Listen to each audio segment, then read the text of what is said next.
Vive Despierto presenta. Aquí y ahora. Sobre la muerte, el morir y las vidas anteriores. Capítulo 5. Encontrad vuestro propio camino.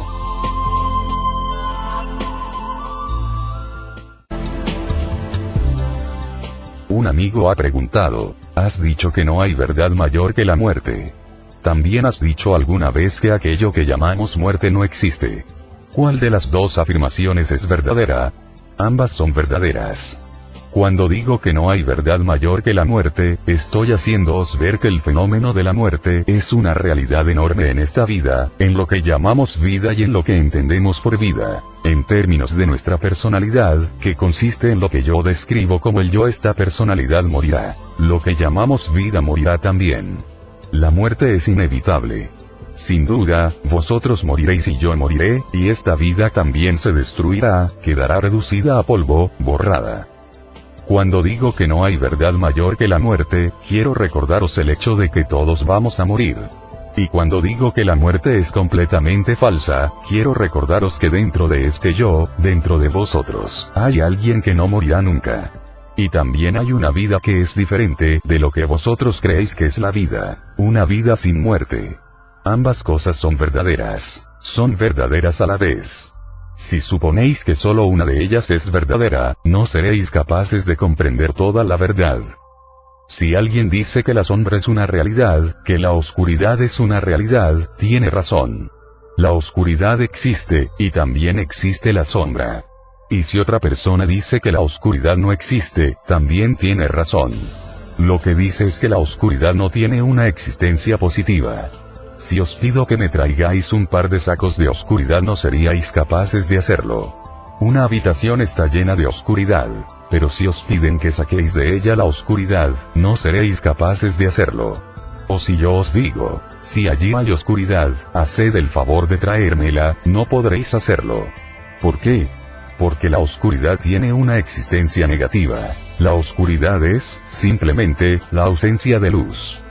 Aunque la oscuridad existe, sin embargo no es más que la ausencia de luz. Así pues, si alguien dijera que no hay oscuridad, tiene razón. Existe la presencia de luz y existe la ausencia de luz, pero no existe la oscuridad como tal. Por esta razón podemos hacer lo que queramos con la luz, pero con la oscuridad no podemos hacer nada. Si queréis eliminar la oscuridad, tendréis que encender la luz. Si queréis producir oscuridad, tendréis que apagar la luz. No se puede hacer nada directamente con la oscuridad. Vais corriendo por una carretera. Vuestra sombra aparece detrás de vosotros. Corre también con vosotros. Todos pueden ver la sombra. Nadie puede negar su existencia. Pero también puede decirse que no hay sombra, porque no tiene entidad propia. La sombra existe porque vuestro cuerpo detiene la luz del sol. Cuando vuestro cuerpo detiene la luz, se forma una sombra. Cuando tenéis el sol sobre la cabeza, no se forma sombra, porque los rayos del sol no se detienen. Si hiciéramos una figura humana de vidrio, no aparecería ninguna sombra, porque los rayos atravesarían el cristal. Cuando se bloquea la luz, se forma una sombra. La sombra no es más que una ausencia de luz. Por tanto, si una persona dice que la sombra existe, no se equivoca. Pero esta es una verdad a medias. Debería añadir, además, que la sombra no existe. En tal caso la verdad queda completa. Esto significa que una sombra es algo que existe pero, a la vez, no existe. Pero con nuestra manera de pensar no somos capaces de ver nada si no lo dividimos en dos partes independientes. Una vez juzgaron a un hombre acusado de cometer un asesinato. Había matado a otro hombre, y los que habían visto cometer el crimen se presentaron como testigos. Un testigo dijo: el crimen se cometió al aire libre y brillaban las estrellas en el cielo. Yo veía las estrellas y vi el crimen. A continuación se presentó otro testigo ocular que dijo: el crimen se cometió dentro de la casa, cerca de la puerta junto a una pared. Hay manchas de sangre en la pared, y, como yo estaba junto a la pared, también se me manchó de sangre la ropa. Este asesinato se cometió dentro de la casa. El juez estaba confuso. ¿Cómo podían decir la verdad los dos? Evidentemente, uno de los dos mentía. El asesino se echó a reír.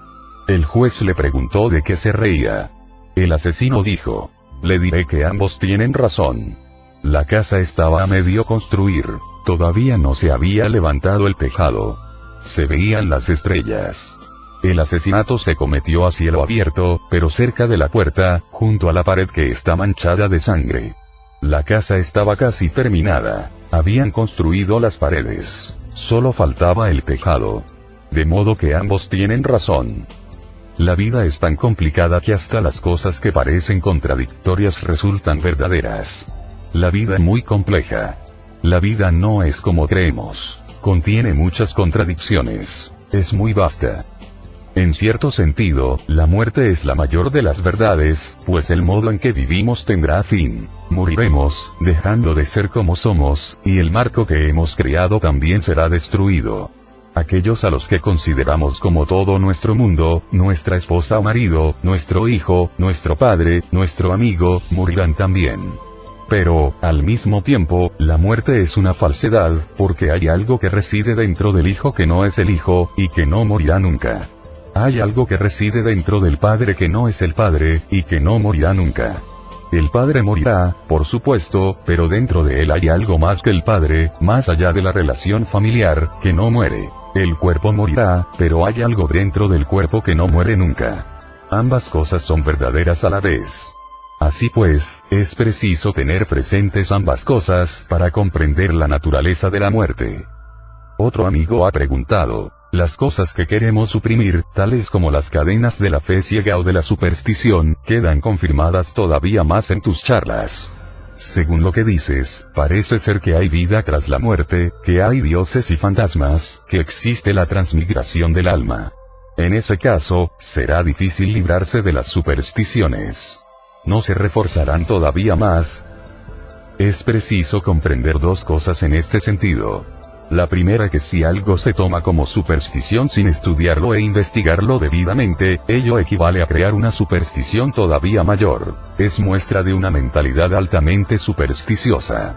Una persona cree que hay fantasmas y espíritus malignos y vosotros la llamáis supersticiosa, y eso os hace sentiros muy entendidos. Pero la pregunta es, ¿qué es la superstición? Si alguien cree que hay fantasmas y espíritus malignos sin investigarlo, eso es superstición. Y si otra persona cree que no existen tales cosas, también eso es superstición. La superstición es creer algo sin saber si es cierto. Una persona no es supersticiosa por el mero hecho de que tenga creencias opuestas a las vuestras. El que cree en Dios puede ser tan crédulo como el no creyente. Debemos comprender la definición de superstición. Significa creer ciegamente en algo sin comprobarlo. Los rusos son unos supersticiosos ateos. Los hindúes son unos teístas supersticiosos. Ambos caen en la fe ciega. Los rusos nunca se han preocupado de descubrir si es verdad que Dios existe. Se han limitado a creerlo así. Y los hindúes tampoco han procurado descubrir si es verdad que Dios existe antes de creerlo así. Por lo tanto, no cometáis el error de creer que solo los teístas son supersticiosos. Los ateos también tienen sus propias supersticiones. Parece contradictorio. ¿Cómo puede existir una superstición científica? Si habéis estudiado geometría, debéis conocer la definición de Euclides, que dice que la línea tiene longitud pero no tiene grosor. Y bien, ¿acaso puede haber algo más supersticioso que esto? Nunca ha existido una línea sin grosor. A los niños se les enseña que el punto no tiene ni longitud ni grosor, y hasta el más grande de los científicos parte del supuesto de que el punto no tiene longitud ni grosor. ¿Puede existir un punto sin longitud ni grosor? Todos estamos acostumbrados a usar las cifras del 1 al 9. Bien, podríamos preguntarnos, ¿es que esto no es una superstición? ¿Por qué 9 cifras? Ningún científico puede explicar por qué se usan 9 cifras. ¿Por qué no 7? ¿Qué tiene de malo el 7? ¿Por qué no 3? Algunos matemáticos, Leibniz fue uno de ellos, se las arreglaron con solo 3 cifras. Leibniz dijo, al 1, 2, 3, le sigue el 10, 11, 12, 13. Después viene el 20, 21, 22, 23.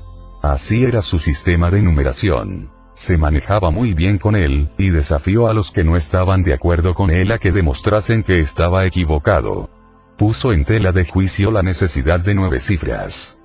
Más tarde, Einstein dijo que tampoco eran necesarias siquiera 3 cifras y que bastaba con 2. Sería difícil arreglárselas con solo una cifra, pero 2 son suficientes.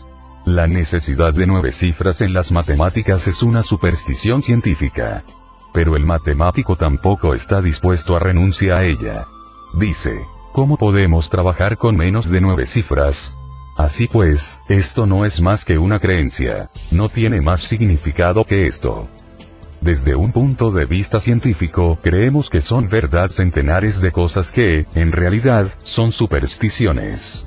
Los científicos también son supersticiosos, y en nuestros tiempos se están disipando las supersticiones religiosas mientras aumentan las supersticiones científicas.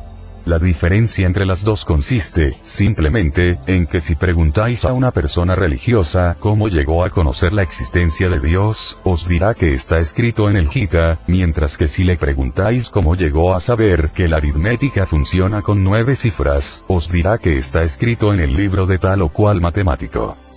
¿Qué diferencia hay entre las dos? Las respuestas de cierto tipo se encuentran en el Gita, en el Corán. Las respuestas de otro tipo se encuentran en un libro de matemáticas. ¿Qué diferencia hay? Esto demuestra que tenemos que comprender lo que es realmente la superstición. La superstición es aquello en lo que creemos sin tener un conocimiento de ello. Aceptamos muchas cosas y rechazamos muchas cosas sin saber nada de ellas. También esto es supersticioso. Suponed que en un pueblo un hombre es poseído por un espíritu. Las personas cultas dirán que es una superstición.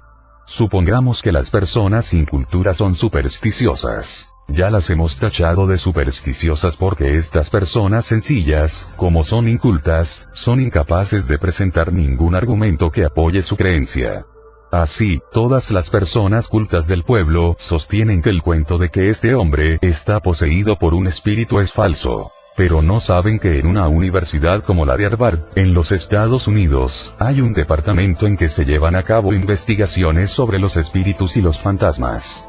El departamento ha publicado incluso fotografías de estos seres.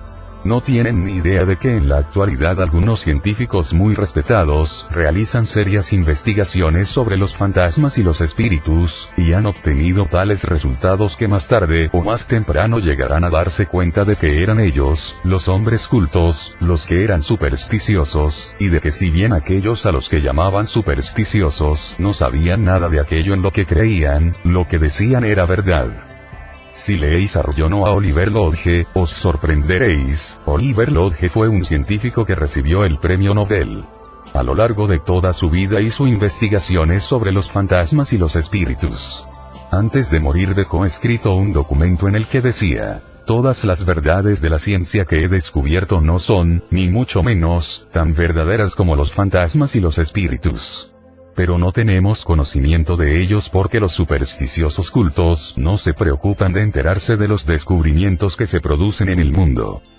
Si una persona dice que es capaz de leer la mente de otro, decimos que es una superstición. En Rusia, donde hay científicos a los que podríamos llamar rigurosos, hay un hombre llamado Fiodev. Es un gran científico ruso. Ha comunicado sus pensamientos desde Moscú, sin medios visibles, a la mente de una persona que estaba en Tiflis, a 1500 kilómetros de distancia. Esto se examinó científicamente y se comprobó que era cierto. Los científicos realizan investigaciones de este tipo porque tarde o temprano resultarán útiles en los viajes espaciales. En el caso de una avería mecánica en una nave espacial, que siempre es posible, los científicos podrán ponerse en contacto con los tripulantes por estos medios. De otro modo, la nave espacial podría perderse para siempre. Con este fin los científicos rusos están realizando investigaciones intensivas sobre la telepatía y han obtenido resultados asombrosos.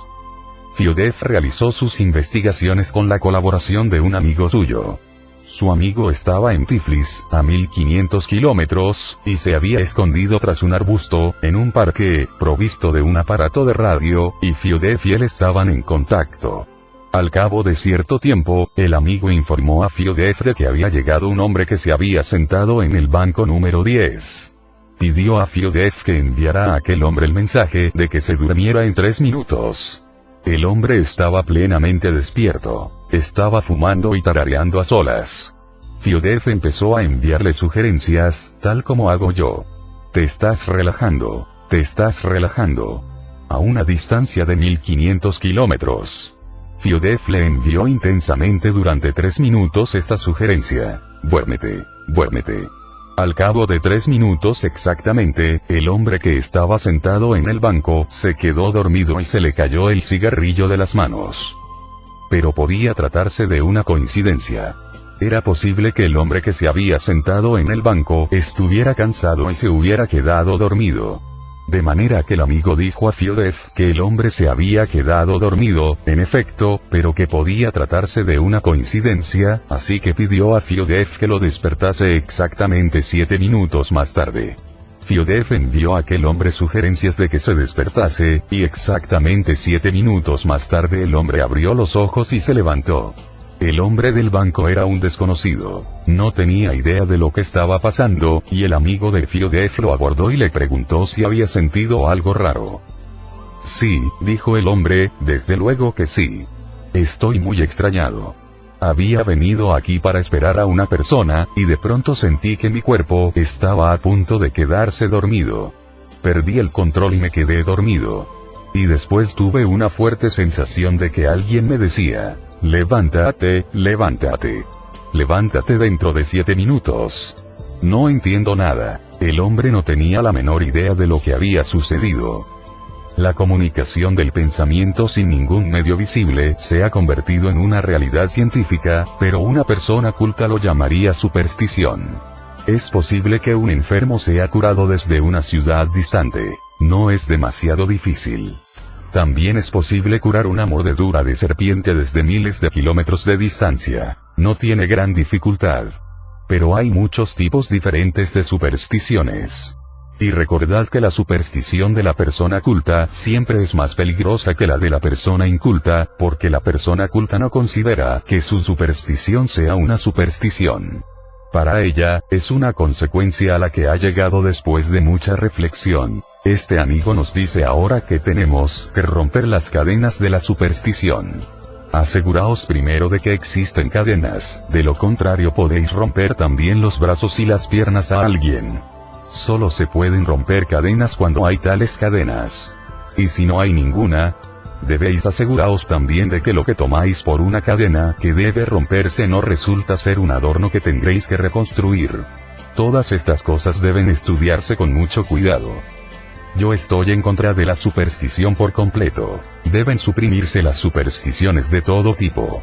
Pero esto no significa que esta supresión sea una superstición mía. No significa que debamos ponernos a suprimirlas sin comprenderlas claramente, que debamos empeñarnos en romperlas sin una reflexión adecuada. Tal supresión arbitraria también se convertiría en supersticiosa. Cada época tiene sus propias supersticiones. Recordadlo, las supersticiones también tienen sus modas. Las supersticiones adoptan una forma nueva en cada época. El hombre abandona las supersticiones antiguas y adopta otras nuevas, pero nunca se libera de ellas para siempre. La modifica y las cambia. Pero nosotros no nos damos cuenta de ello nunca. Por ejemplo, hubo una época en que corría la superstición de tener por religioso al hombre que se aplicaba el tilak, la señal en la frente. ¿Qué tiene que ver la aplicación del tilak con la religiosidad? Pero así se entendería. Y el que no se aplicaba el tilak era tildado de irreligioso. Esta vieja superstición ya no está de moda. Ahora tenemos nuevas supersticiones, igualmente necias. Al hombre que lleva corbata se le considera distinguido, el que no la lleva es tenido por vulgar. Es lo mismo, no hay ninguna diferencia. La corbata ha sustituido al tilak, y el hombre sigue siendo el mismo. ¿Qué diferencia hay?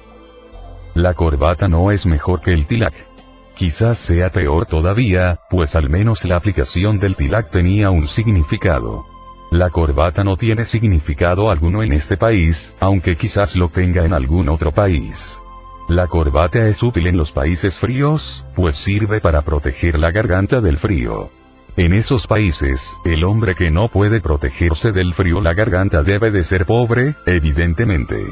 El hombre adinerado puede protegerse la garganta con una corbata. Pero cuando alguien se pone una corbata al cuello en un país cálido como el nuestro nos da un poco de miedo. Nos preguntamos si es un hombre adinerado o un loco. El hecho de que una persona sea adinerada no significa que tenga que padecer el calor o llevar aquel lazo al cuello.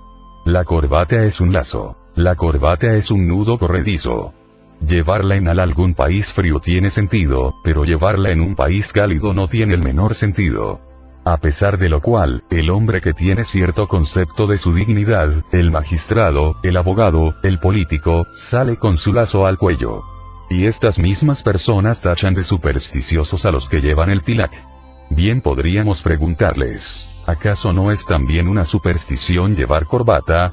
¿En virtud de qué principio científico os habéis atado ese lazo al cuello?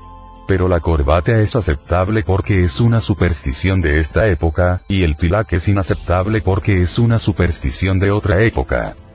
Como dije antes, así como la corbata tiene algún significado para los habitantes de los países fríos, la aplicación del tilak también puede tener un significado. Pero es absolutamente peligroso y erróneo decir que se trata de una superstición sin reflexionar sobre ello. Quizás no hayáis pensado por qué se aplica el tilak. Se suele aplicar por superstición, pero cuando la gente se lo aplicaba originalmente, tenía cierta explicación científica. En concreto, el tilak se aplica en la frente, en el punto situado entre los ojos, donde está situado el Agya chakra, el chakra del tercer ojo. Este punto se calienta en cuanto se practica un poco la meditación, pero se enfría aplicando madera de sándalo. La aplicación de la madera de sándalo es una técnica muy científica, pero que ya se ha perdido. A la gente ya no le interesa esa ciencia. Ahora ya nadie se aplica madera de sándalo, aunque sepa lo que es el Agya chakra, practique o no practique la meditación. Es extraño ver a gente que lleva corbata en los países cálidos. La costumbre de llevar corbata puede tener una base científica en los países fríos, y, del mismo modo, el tilak tiene un significado científico para el que medita sobre el Agya chakra, pues la madera de sándalo enfría ese punto. Cuando se medita sobre el Agya chakra, se produce un estímulo y esa zona se calienta. Hay que enfriarla. De lo contrario pueden producirse daños en el cerebro. Pero si nos propusiésemos eliminar todos los tilak, se lo quitaríamos, por supuesto, a todos los que lo llevan sin sentido, pero también se lo quitaríamos de la frente al pobre hombre que quizás se lo haya aplicado por razones personales. Y si no se lo quiere quitar, lo llamaremos supersticioso. Lo que quiero decir es que no hay manera de determinar lo que es supersticioso y lo que no lo es. En realidad, una misma cosa puede ser una superstición en ciertas circunstancias, y puede ser científica en circunstancias diferentes. Una cosa que puede parecer científica en ciertas circunstancias, puede parecer acientífica en un conjunto diferente de circunstancias. Por ejemplo, en el Tíbet existe la costumbre de bañarse una vez al año, cosa muy racional, porque en el Tíbet no hay polvo y, como el clima es frío, la gente no suda, por lo cual no necesitan bañarse. Bañarse todos los días sería dañino para sus cuerpos. Les haría perder mucho calor corporal. ¿Y cómo podrían recuperar ese calor? En el Tíbet sería muy costoso estar desabrigadas. Si una persona pasara todo el día desabrigada, necesitaría un 40% más de alimentos para recuperar las calorías que perdería. En un país como la India, el hombre que anda desnudo es respetado, pues se le considera una seta. Mahavira era razonable, iba desnudo, y en un país cálido como este, cuanto más calor desprende el cuerpo, más fresco se siente en su interior. Pero si llegara al Tíbet un seguidor de Mahavira desnudo, merecería que lo recluyeran en un manicomio. Aparecer así en el Tíbet será completamente acientífico, una estupidez. Pero así sucede siempre. Cuando viene a la India un lama tibetano, no se baña nunca. Una vez conviví con Bodha Gaya con unos lamas tibetanos. Olían tan mal que era un tormento estar sentado a su lado. Cuando les pregunté a qué se debía aquello, me respondieron: seguimos la regla de bañarnos solo una vez al año. Aquí es donde establezco la diferencia entre la superstición y la ciencia. Lo que es una ciencia en el Tíbet es una superstición en la India. Aquí, estos lamas suelen mal sin darse cuenta de que sus cuerpos sudan mucho ni de que hay mucho polvo. Nosotros no nos damos cuenta, pero hay países donde no hay nada de polvo. Cuando Khrushchev vino a la India por primera vez, lo llevaron a Agra para que viera el Taj Mahal, y por el camino vio que se formaba un remolino de polvo. Hizo parar el coche, se apeó y se puso en el centro del remolino. Estaba muy contento. Dijo, ¡qué suerte! Nunca había tenido una experiencia como esta. A nosotros no nos parecía una suerte vernos rodeados de tanto polvo. Pero en su país hay montones de nieve, no de polvo. Era una experiencia fascinante para él, como lo es la nieve para nosotros. Cuánto nos emociona caminar por la nieve en el Himalaya. Por lo tanto, no os pongáis a romper cosas porque creáis que son cadenas, sin considerar antes la época, las circunstancias y su utilidad.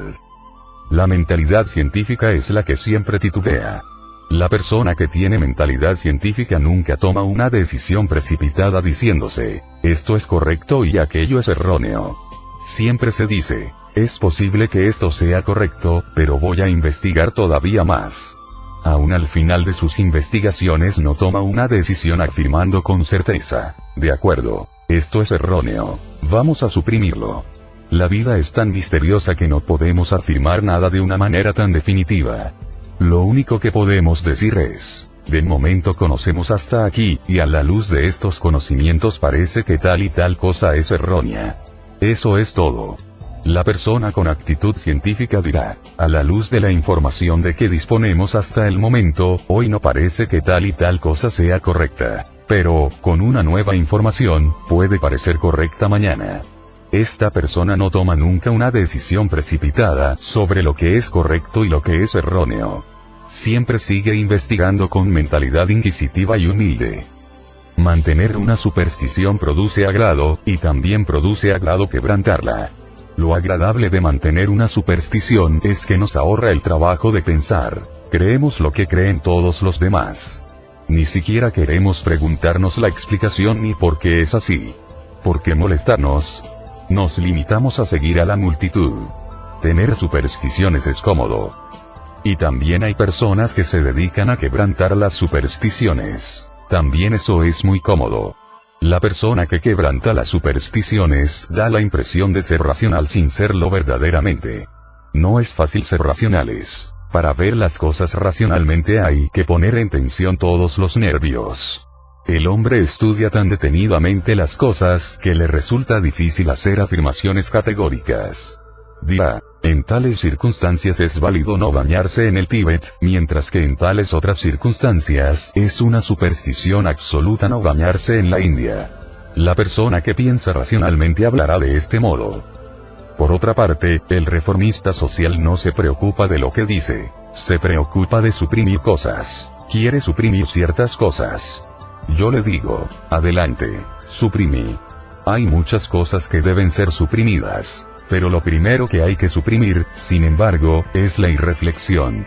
Lo primero que hay que suprimir es la tendencia a obrar sin pensar racionalmente las cosas antes. Lo que significa esto es que si destruís algo sin pensarlo debidamente, esa destrucción no tiene valor. Hay que implantar la tendencia a pensar racionalmente, y hay que suprimir la tendencia a creer irreflexivamente. Esto nos llevará a ver contextos diferentes, significados diferentes. De esta forma, emprenderemos una búsqueda intensiva, pensaremos y razonaremos. Así, consideraremos todas las posibilidades. El psicoanálisis es muy popular en Occidente, y lo más interesante es que el psicoanálisis está realizando la misma labor que desempeñan los médicos brujos de toda la vida en los pueblos.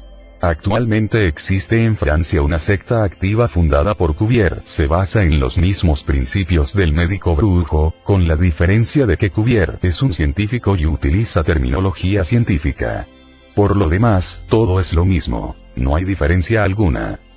Os sorprenderá saber que cuando un sadhu, una asceta medicante, un hombre corriente del pueblo sin conocimientos de medicina, entrega en nombre de Dios una pizca de ceniza a un enfermo, decimos que es una superstición. Pero tiene la misma eficacia que produce la misma proporción de curaciones que el tratamiento alopático. Es muy interesante. la misma proporción. Se están realizando muchos experimentos en este sentido.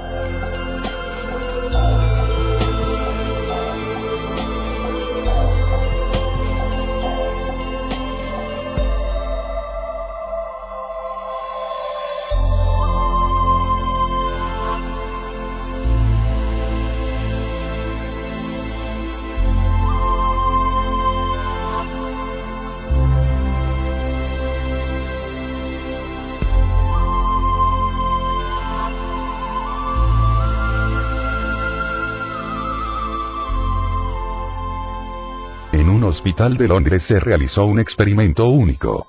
Un conjunto de 100 pacientes que padecían una misma enfermedad se dividió en dos grupos. A 50 pacientes se les inyectó la medicación habitual, y a los otros 50 se les inyectó agua. Y lo maravilloso fue que la proporción de pacientes curados fue la misma en ambos grupos. De modo que surgió una pregunta: ¿qué pasa aquí? En vista de este experimento, se hizo necesario examinar más de cerca la cuestión.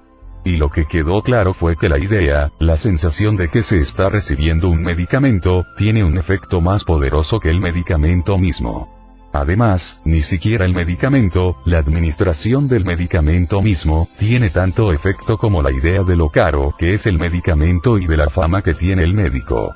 Un médico menos conocido fracasa en su tratamiento, no porque no conozca su profesión, sino, simplemente, porque no es muy conocido.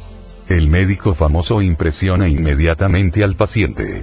Con su atuendo ostentoso, su consulta bien instalada, sus minutas, su coche grande, la necesidad de pedir hora con mucho adelanto, la multitud de pacientes, la cola. Todo eso nos impresiona tanto que no importa mucho que sepa o no lo que nos está dando.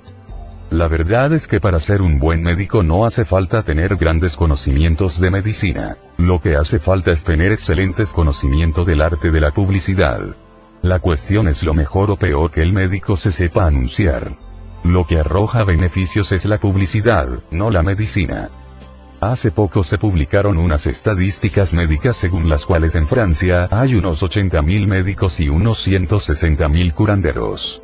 Cuando el paciente se cansa de los médicos titulados, lo curan los que no saben medicina. Pero saben tratar a un paciente. Por eso vemos que se practican tantas patías. ¿No os extraña que abunden tanto las patías en esta era de la ciencia? Hasta la naturopatía da resultado. Un emplastó de arcilla en el vientre da resultado. Un enema de agua da resultado. Los amuletos del médico brujo dan resultado.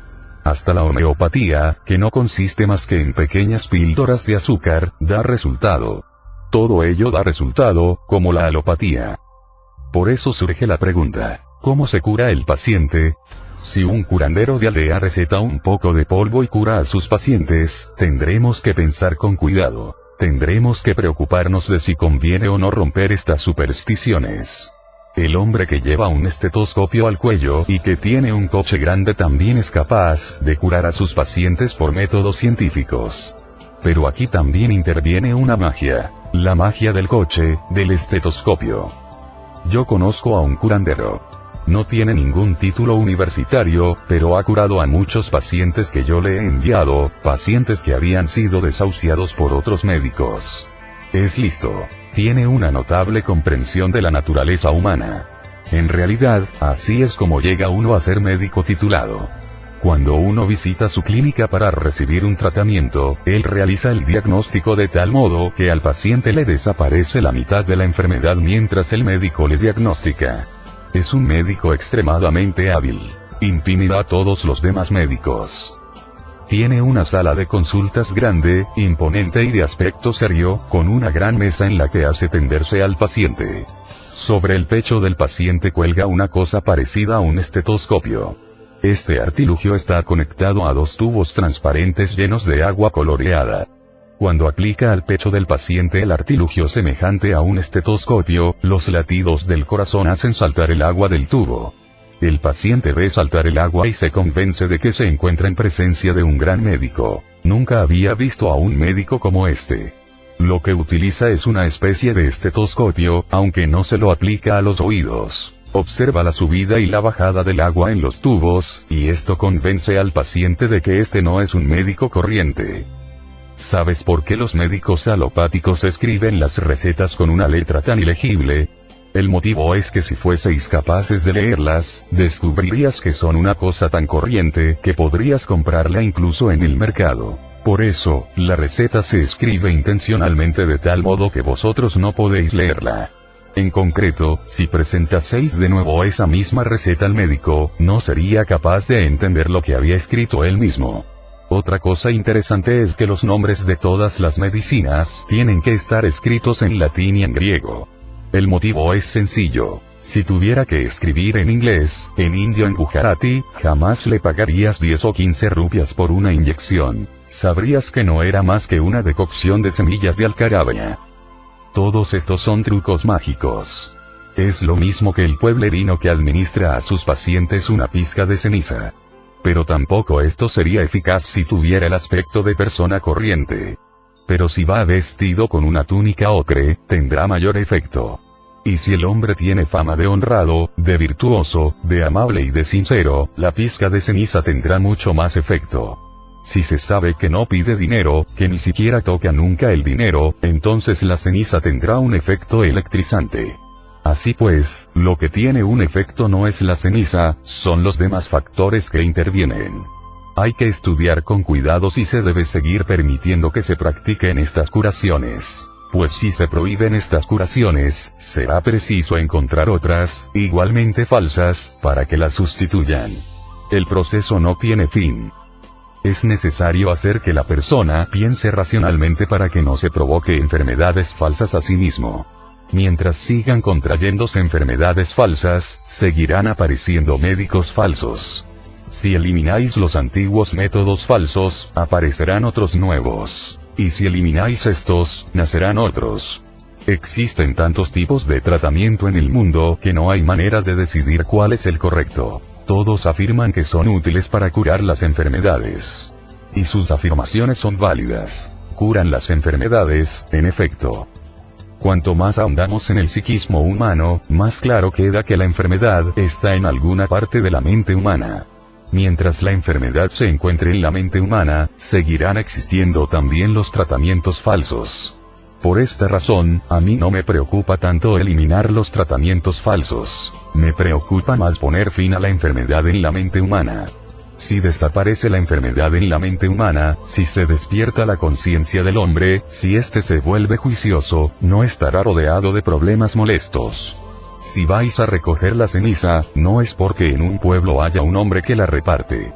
No, si el hombre la reparte, es porque vosotros estáis deseosos de recogerla. Nadie se convierte en vuestro líder por sí mismo. Sois vosotros los que no sois capaces de vivir ni un instante sin un líder. Este es el motivo por el que alguien tiene que convertirse en líder. Si elimináis a un líder, encontraréis a otro, y si este es eliminado, encontraréis a un tercero. Y, en realidad, mientras estáis eliminando a un líder, ya os habréis enterado de quién queréis como nuevo líder. Por eso, los líderes de todo el mundo conocen bien la necesidad de seguir dirigiendo partidos de oposición. Saben, con confianza, que cuando el pueblo se cansa de un líder elige automáticamente al segundo, y que cuando se cansa del segundo lo sustituye por el tercero. Por eso funciona en todo el mundo el bipartidismo. La gente es igual en todas partes. En las últimas elecciones yo estaba en Raipur. Un amigo mío, que vive en Raipur desde hace mucho tiempo, había salido elegido varias veces como diputado, pero aquella vez había sido derrotado. En su lugar salió elegido otro amigo mío, completamente desconocido y que había llegado a Raipur recientemente. Pregunté a mi amigo cómo había sucedido aquello. ¿Cómo había podido perder su escaño a favor de un recién llegado? Está muy claro, me dijo, la gente se había acostumbrado demasiado a mí. Ese hombre es una cara nueva, la gente no lo conoce todavía. No hay de qué preocuparse. Cuando él se convierta también en personaje familiar, también quedará derrotado. Tendré que esperar a que llegue el momento de nuevo. Por entonces se habrán vuelto a olvidar de mí, y entonces tendré ventaja. En el fondo, no es cuestión de eliminar a este líder o aquel, de suprimir esta superstición o aquella. Esa no es la cuestión. La cuestión es producir en el hombre un cambio fundamental. La mentalidad científica no será muy partidaria de la superstición, pero la superstición seguirá existiendo mientras el hombre esté satisfecho con su ceguera. Si el hombre no está preparado para abrir los ojos, entonces deberá existir la ceguera. Y dejadme que os pregunte una cosa, ¿quiénes de entre nosotros estamos dispuestos verdaderamente a abrir los ojos? Ninguno de nosotros está dispuesto a ver con los ojos abiertos, pues con los ojos abiertos podemos ver verdades que no queremos ver. Por eso cerramos los ojos y vemos lo que nos diga nuestra fantasía. ¿Habéis abierto alguna vez los ojos y habéis observado con detenimiento cómo es la vida? Eso no queréis hacerlo, pues entonces verías cosas terroríficas. Cada persona se considera a sí misma absolutamente piadosa, un Mahatma. Si abriera los ojos y mirase con detenimiento, descubriría con horror al mayor de los pecadores escondido dentro de sí mismo. No quiere ver eso, por supuesto, porque entonces le resultaría difícil ser un Mahatma, y por eso se cierra los ojos a sí mismo. Y no solo eso, al hacerlo, recurre a las personas que pueden ayudarle a cerrar los ojos. Atrae a su alrededor a todas las personas que pueden venir a decirle que es un gran Mahatma. Así sigue recogiendo seguidores. Reúne a su alrededor a todas las personas que contribuyen a conseguir que siga ciego. Y existen muchos trucos maravillosos para atraer a la gente. Se practican unos engaños increíbles en este sentido. Uno de los trucos para atraer a la gente es gritar constantemente: no os acerquéis a mí. No quiero tener a nadie a mi lado. A la gente la impresiona tremendamente este truco. Acuden en masa al lado de una persona así. Cuanto más los rechaza, mayor Mahatma se creen que es. Un Mahatma corriente recibiría bien a la gente, pero este levanta el bastón y rechaza a la gente. No manifiesta interés por nadie. He oído hablar de un hombre que llevaba varios años paseándose por una playa de California. Se había convertido en una especie de atracción. Decían de él que era un hombre tan simple que si uno le daba a elegir entre un billete de $10 y una moneda de 10 centavos, cogía la moneda de 10 centavos. Así de inocente era. Un hombre, movido por la curiosidad, fue a verlo 5 o 6 veces y siempre lo encontraba rodeado de una multitud. La gente le preguntaba: amigo, ¿qué prefieres? ¿Esto o esto? Y él tomaba enseguida la moneda de 10 centavos, diciendo que le gustaba su brillo. La gente lo tomaba por un hombre muy sencillo. Al hombre curioso le resultaba difícil creerse que después de tantos años aquel sujeto no conociera los billetes de $10. Era demasiada inocencia. Una tarde, cuando se había disuelto la multitud, aquel hombre curioso abordó al sujeto y le dijo: llevo 20 años observándolo y me sorprende ver lo que ha durado este juego. ¿Sigue usted sin reconocer los billetes de $10? El sujeto se rió y dijo: desde el primer día sabía lo que era un billete de $10, pero, si lo hubiera dado a entender, el juego habría terminado allí mismo. No reconociendo el billete, he recogido monedas de 10 centavos de miles de espectadores.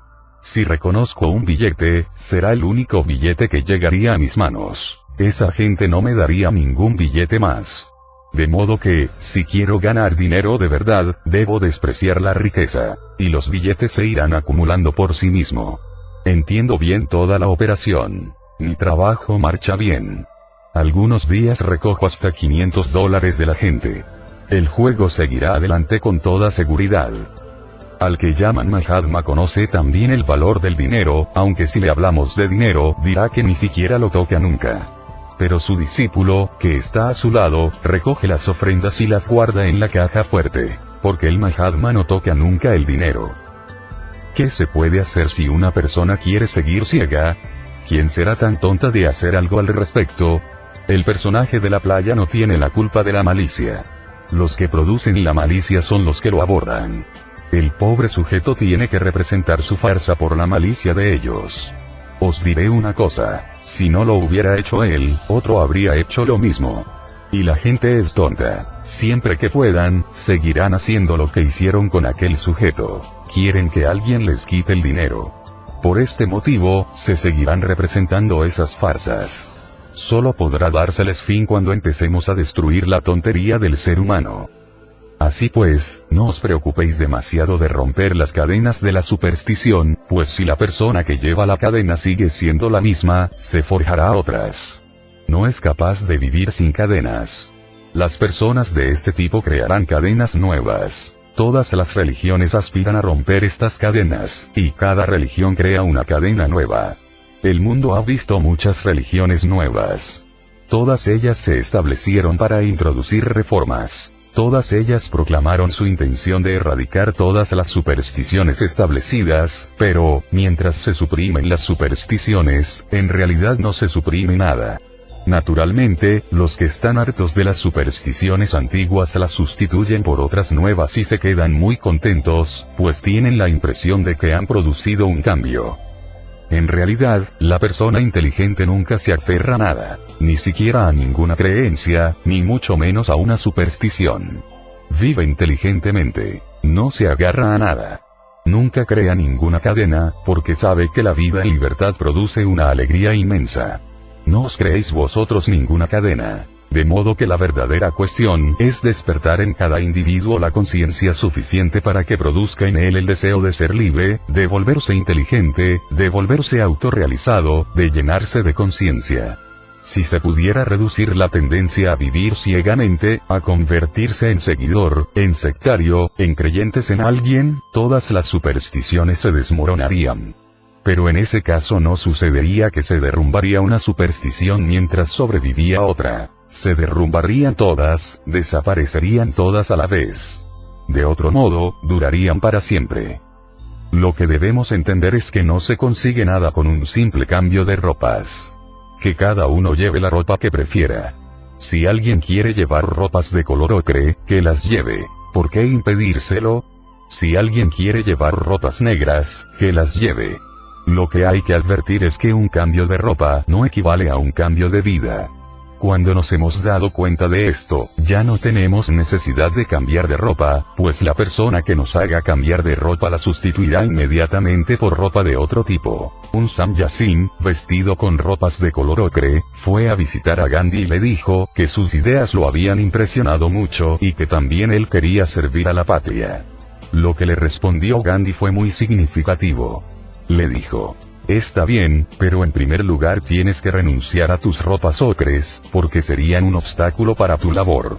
En general, la gente está al servicio de los que llevan ropas ocres, en lugar de ser al contrario. Esto era muy cierto.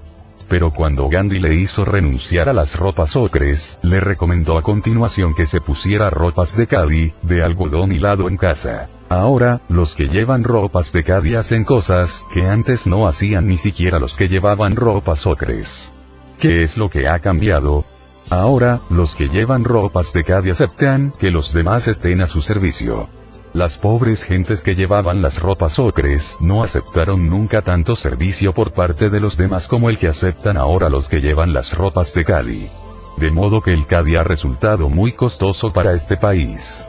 El sannyasín estaba muy contento de haberse liberado de su superstición acerca de las ropas ocres. Pero ahora lleva ropas de khadi. Ahora está aferrado a la superstición del khadi.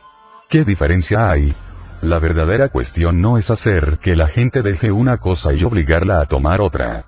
La cuestión es llegar a comprender la mentalidad misma que se aferra a las cosas. Gandhi no agudizó la inteligencia de aquel hombre. Aquel hombre se quedó tan necio como antes.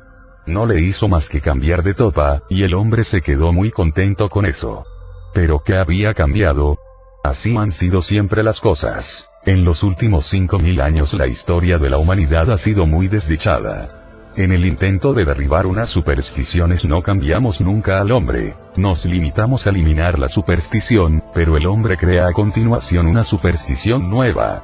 Sea él que sea lo que le ofrezcamos, se arroja sobre ello. Está bien, dice, así sea. Dejaré la otra superstición y me aferraré a esta. Y nos sentimos muy contentos porque ha aceptado la superstición nuestra. Solía venir a visitarme un joven. Hablaba de las escrituras día y noche. Se sabía de memoria los Upanishads, el Gita, los Vedas. Yo le dije: déjate de tonterías. No vas a alcanzar nada con esto. Él se enfadó mucho conmigo, pero siguió visitándome.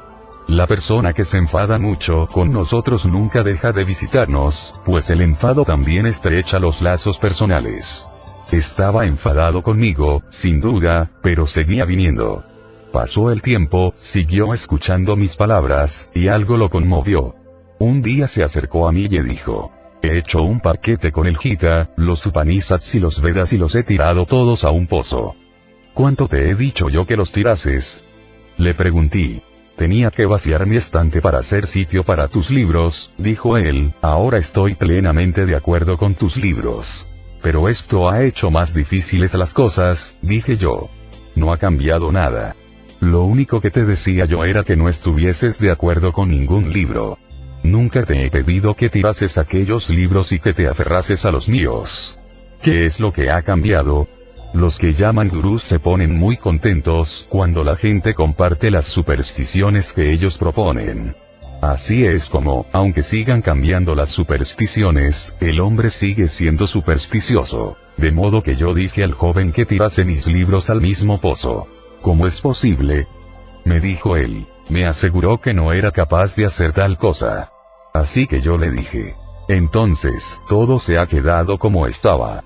Ahora, mi libro se ha convertido en tu Gita. ¿Qué tenía de malo el Gita del pobre Krishna? Si tenías la necesidad de cargar con algo, su Gita era suficiente. Cubría tus necesidades. Era mucho más grueso que mi libro. Te proporcionaba el lastre suficiente. ¿En qué han cambiado las cosas ahora? ¿Cuándo he acusado yo a Krishna? ¿Cuándo he crucificado yo a Krishna? Así han sido siempre las cosas, y así siguen siendo. Lo que sucede es sencillamente, que el hombre sigue siendo el mismo, solo cambian sus juguetes.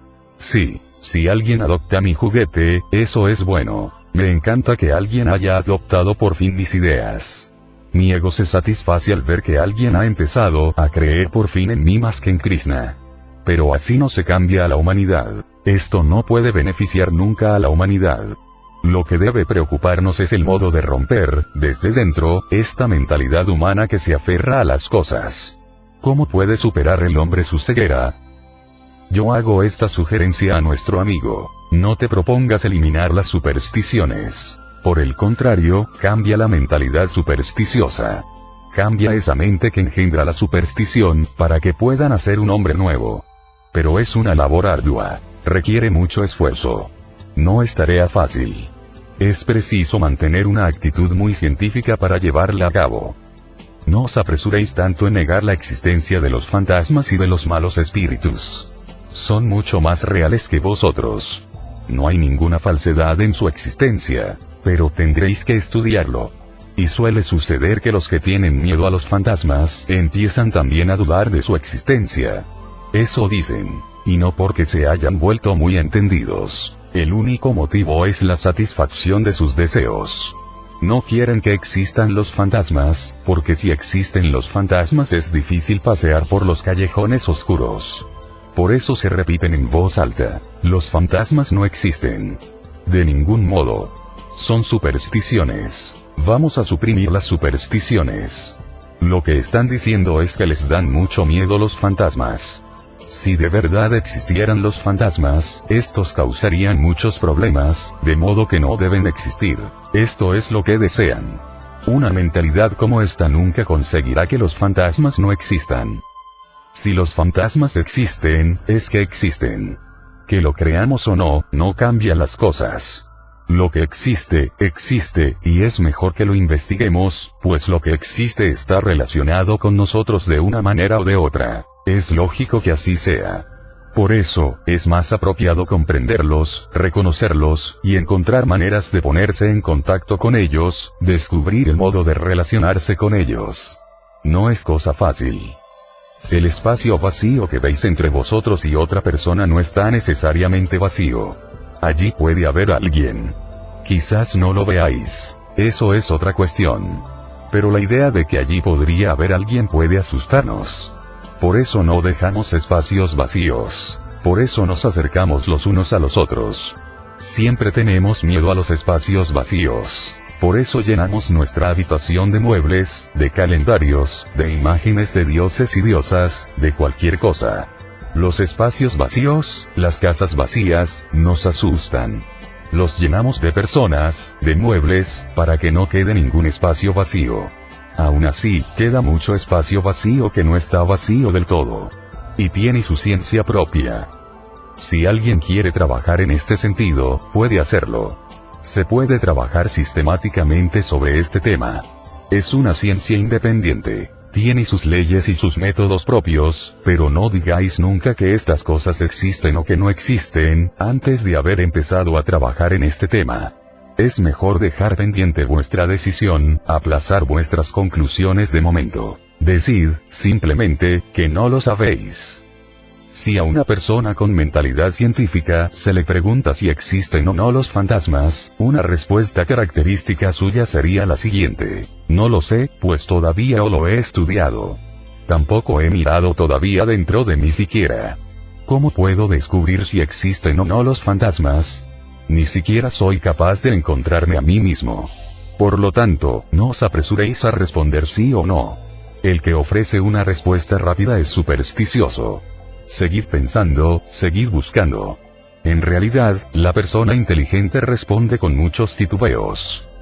Una vez preguntaron a Einstein cómo distinguía él a un científico de una persona supersticiosa. Einstein respondió: si a una persona supersticiosa se le hacen 100 preguntas, estará preparada para ofrecer 101 respuestas. Y si a un científico se le hacen 100 preguntas, afirmará que ignora por completo la respuesta de 98. A las otras 2 responderá: de esto sé un poco, pero mis conocimientos no son definitivos. Pueden cambiar mañana. Recordad que la mentalidad científica es la única mentalidad inocente. La mentalidad supersticiosa no lo es. Pero las apariencias indican lo contrario. Parece que la mentalidad supersticiosa es muy sencilla, pero no lo es. Es muy compleja y astuta. La mayor astucia de la mentalidad supersticiosa es afirmar cosas de las que no tiene conocimientos. La persona que tiene esta mentalidad ni siquiera sabe nada acerca de una piedra que está a la puerta de su casa, pero en su ansia de demostrar que su Dios es verdadero y que el nuestro es falso, está dispuesta a salir a matar a la gente. Ni siquiera es capaz de explicar lo que es una piedra, y si no es capaz de demostrar que la piedra es musulmana o hinduista, ¿cómo será capaz de demostrar que Dios es hinduista o musulmán? Pero saldrá a matar a la gente. Y recordad que recurrir a la violencia demuestra que los motivos de tales actos están arraigados en la superstición. La gente nunca llega a las manos por cuestiones relacionadas con el conocimiento. Es imposible. Cuando existe una lucha, podéis estar seguros de que interviene la superstición, pues la persona supersticiosa quiere demostrar por medio de la lucha que tiene razón. No dispone de otros medios. Si un hombre cayese sobre mí y me pusiera una espada al cuello, diciéndome: dime que tengo razón, o te corto la cabeza, podrá cortarme la cabeza, por supuesto, pero no demostrará con eso que tiene razón. Nadie ha demostrado nunca que tiene la razón a base de cortar la cabeza a otra persona. Aunque todos los musulmanes se reuniesen y mataran a todos los hinduistas, no demostrarían que tiene la razón, del mismo modo que los hinduistas no demostrarían que tienen razón si se uniesen para pasar a cuchillo a todos los musulmanes. Lo único que demostrarían sería su estupidez, nada más. ¿Ha demostrado alguna vez la espada la verdad de algo? Pero es el único medio al alcance de la persona supersticiosa. ¿A qué otro medio puede recurrir para decir que tal cosa es verdad? No tiene conceptos, no ha investigado nunca, no tiene pruebas, no tiene orientación. Solo sabe una cosa: la fuerza puede más que la razón. Las gentes de todo el mundo están obrando así.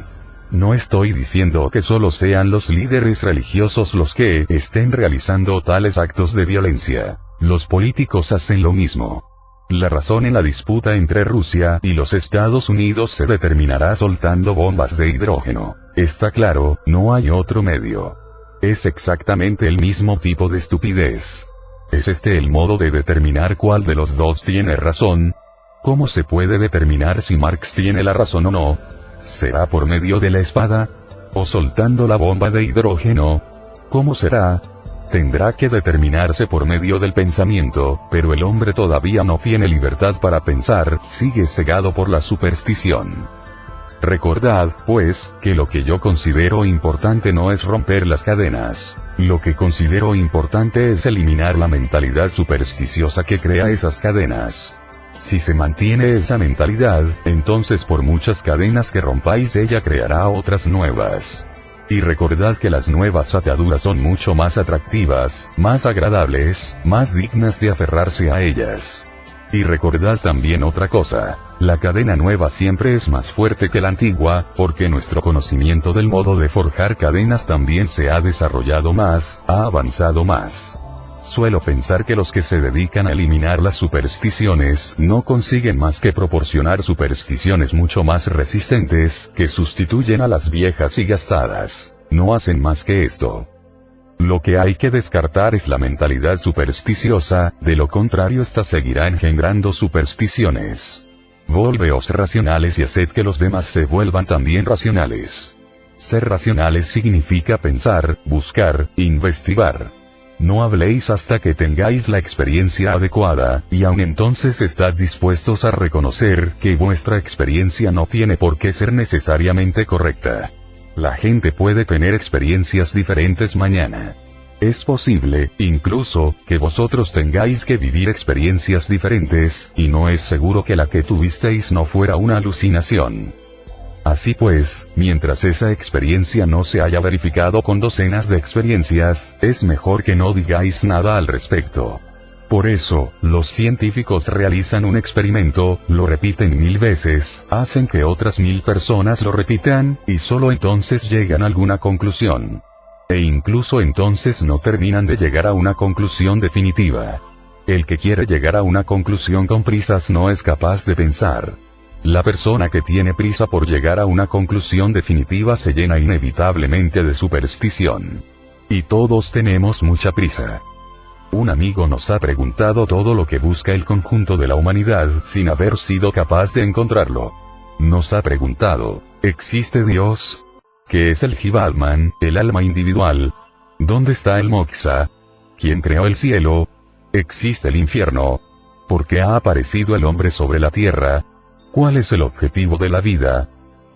Tiene tanta prisa que quiere saber todo esto inmediatamente. Una persona que tiene tanta prisa se volverá supersticiosa sin duda alguna. La búsqueda requiere gran paciencia, una paciencia enorme. No importa que no encontremos en una vida lo que buscamos, lo que importa es que sigamos buscando. En realidad, para la persona racional, lo importante no es alcanzar, sino buscar. Para la persona supersticiosa lo importante es alcanzar, buscar no tiene ninguna importancia. La persona supersticiosa desea angustiosamente saber cómo puede alcanzar. No le importa demasiado descubrir primero si existe Dios o no. No le interesa la búsqueda de Dios. No es plato de su gusto. Dice, buscadlo vosotros y mostrádmelo. Por eso se dedica a buscar a un gurú.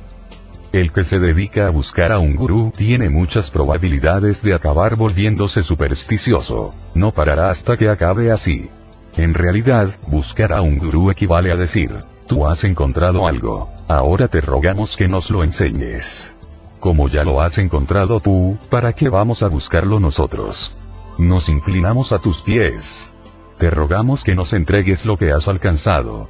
La idea es que otra persona os ponga la mano en la cabeza y os haga conocer a Dios. Por eso hay gente que vaga de un sitio a otro aceptando mantras, haciéndose iniciar, pagando cuotas, lavando los pies a otros, sirviendo a otros, con la esperanza de poder hacer suyo lo que ha alcanzado otro. Esto no puede pasar nunca. Aquí se manifiesta claramente el dominio de la mentalidad supersticiosa. Nunca podréis hacer vuestro lo que ha alcanzado otro. Otra persona se puso a buscar y encontró, y vosotros queréis tenerlo de balde. Y recordad que si esa persona ha buscado, mientras buscaba debió de darse cuenta de que uno alcanza buscando, y no preguntando. Por ello, no pretenderá tener discípulos. Solo quieren tener discípulos los que todavía no han alcanzado ellos mismos. Están pendientes de otro gurú superior.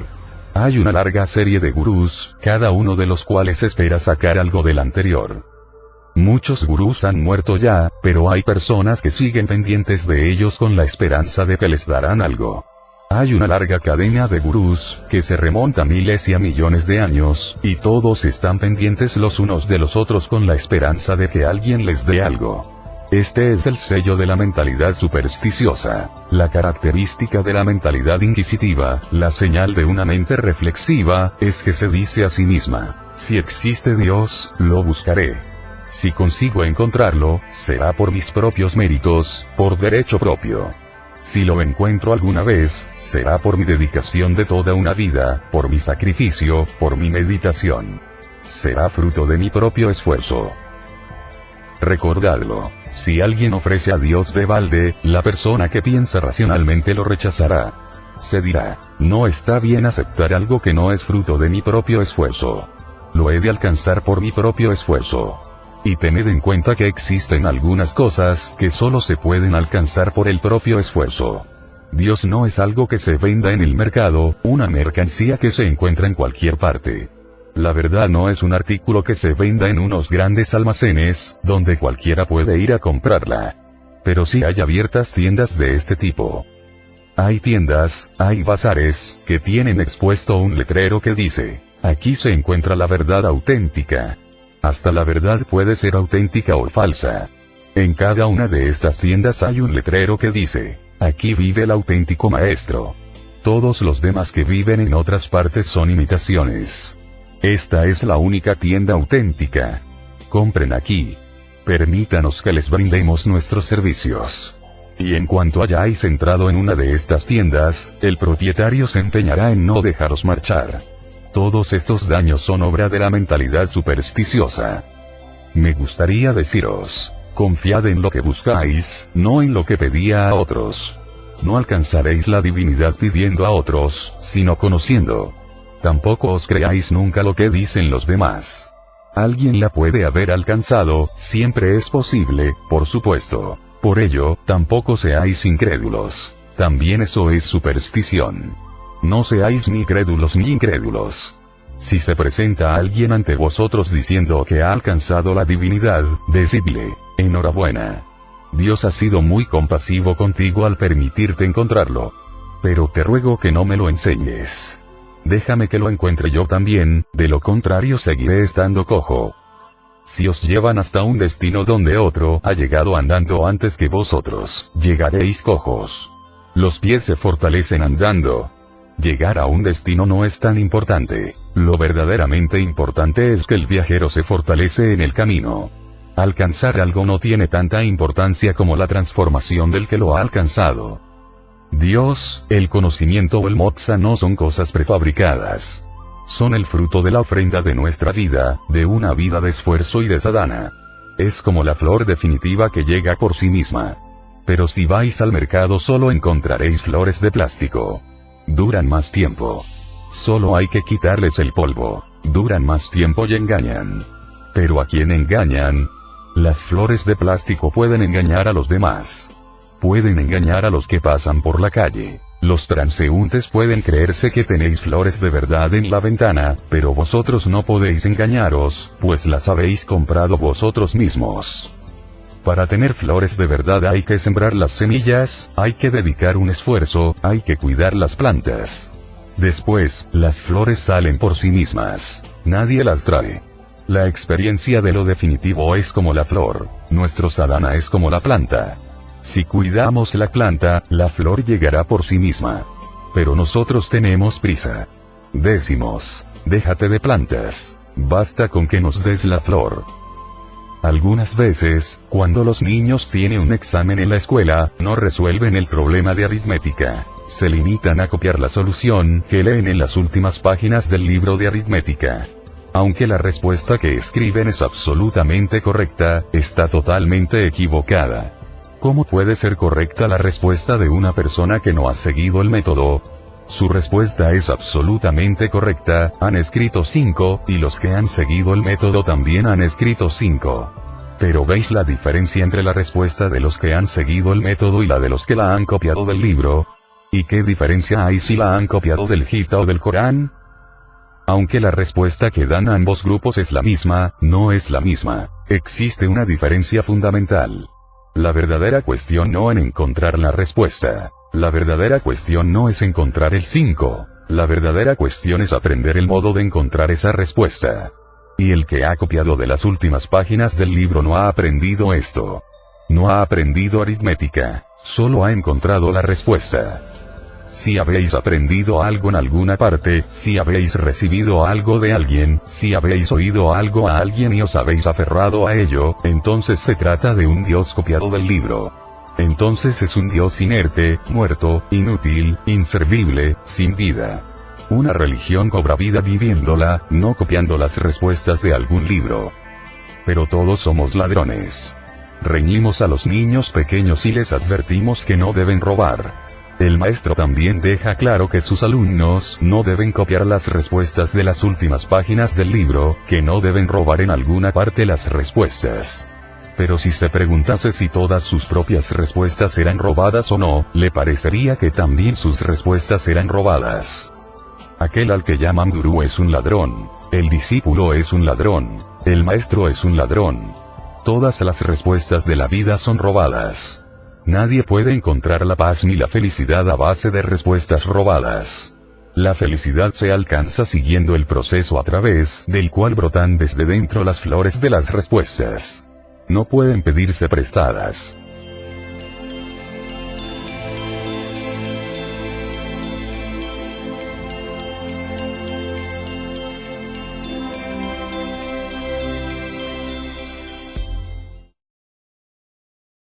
Video creado por Vive Despierto.